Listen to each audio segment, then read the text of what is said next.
te adorar, sentir tuas mãos me tocar. A tua presença me trouxe amor. Sejam bem-vindos. Vamos aprender ouvindo e acompanhando a palavra do Deus Altíssimo, que é o Filho amado, o nosso Senhor. Em Apocalipse 19, versos 12 a 13 fala que ele se chama a Palavra de Deus. Estarei colocando vídeos com as notas abertas. Por favor, pause o vídeo para ler as notas. Estou utilizando a versão Bíblia Livre para Todos. Eu pretendo colocar capítulo a capítulo de Mateus até Judas.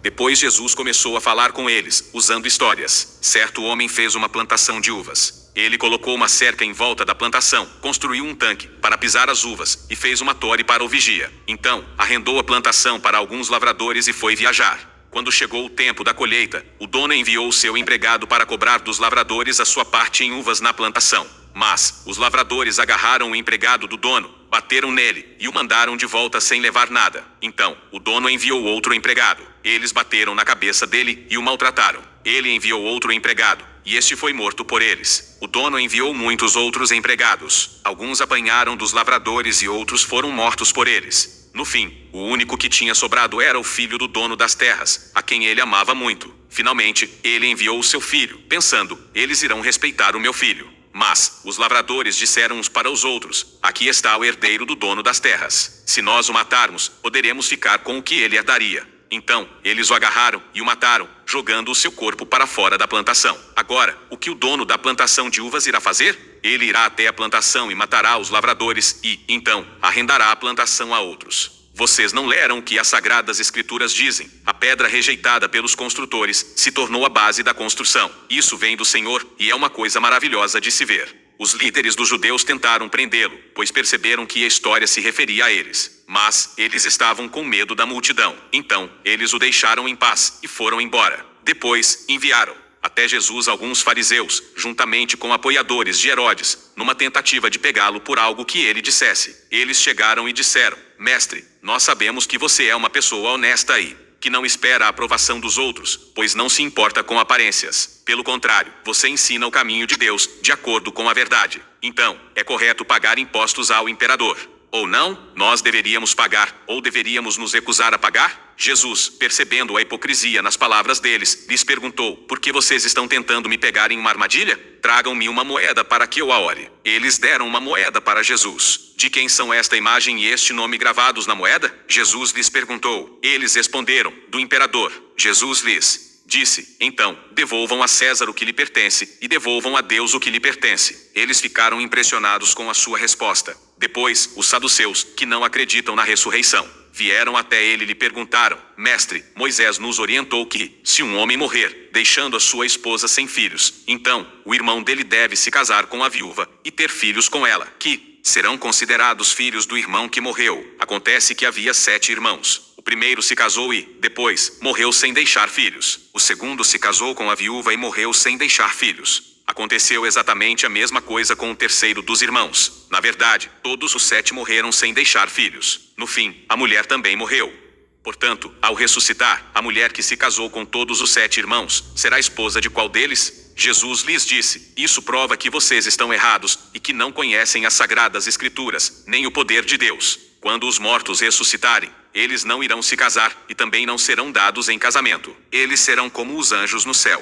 Mas em relação à ressurreição, vocês nunca leram a respeito disso no livro de Moisés? Quando fala do arbusto que pegava fogo, em que Deus falou para Moisés, eu sou o Deus de Abraão, o Deus de Isaque e o Deus de Jacó? Ele não é Deus dos mortos, mas, sim, Deus dos vivos. Vocês estão completamente errados. Um dos educadores religiosos chegou e os ouviu discutindo. Ele reconheceu que Jesus tinha lhes dado uma boa resposta. Então, ele perguntou a Jesus, qual é o mandamento mais importante? Jesus respondeu, o mandamento mais importante é, ouça, povo de Israel, o Senhor, nosso Deus, é o único Senhor. Ame o Senhor, seu Deus, com todo o seu coração, com toda a sua alma, com toda a sua mente e com todas as suas forças. O segundo é, ame aos outros como ama a si mesmo. Não há mandamentos mais importantes do que esses. O homem respondeu, está certo, mestre. É verdade o que você disse sobre Deus ser único e que não há outro. Nós devemos amá-lo com todo o nosso coração, com toda a nossa compreensão e com todas as nossas forças, e devemos amar aos outros como amamos a nós mesmos. Isso é muito mais importante do que ofertas e sacrifícios. Jesus viu que ele tinha lhe dado uma resposta bem pensada e disse: você não está longe do reino de Deus.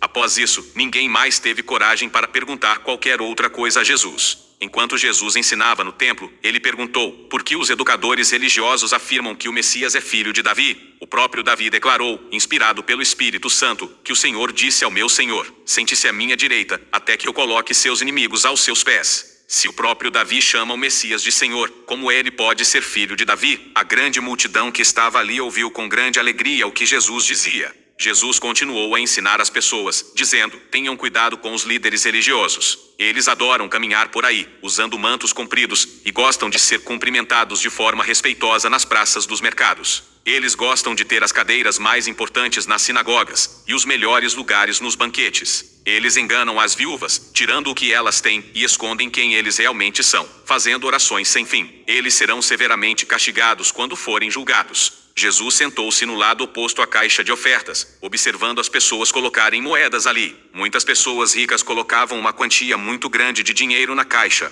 Então, uma pobre viúva apareceu e colocou apenas 2 moedas de pouco valor. Ele chamou os seus discípulos e lhes disse: eu lhes digo que isto é verdade. Essa pobre viúva colocou mais do que todos os outros. Todos os outros doaram das fortunas que tinham, mas ela, que já é tão pobre, deu tudo o que tinha para viver. Marcos capítulo 12.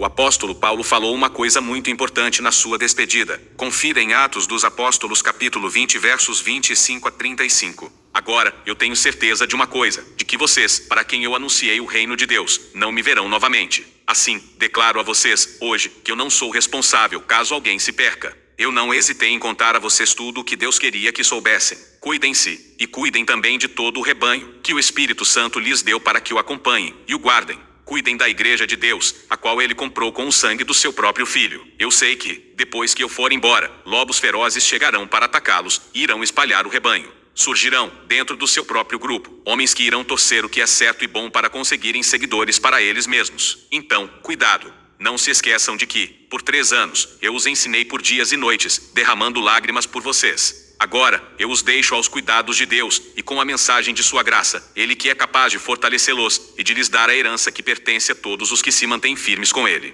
Eu nunca desejei a prata, o ouro ou as roupas de ninguém. Vocês sabem que eu trabalhei com minhas próprias mãos, para suprir tudo o que eu e os que me acompanhavam precisávamos. Em tudo o que fiz, mostrei-lhes que devemos trabalhar para ajudar os mais fracos, sempre nos lembrando das palavras do Senhor Jesus. Há mais felicidade em dar do que em receber.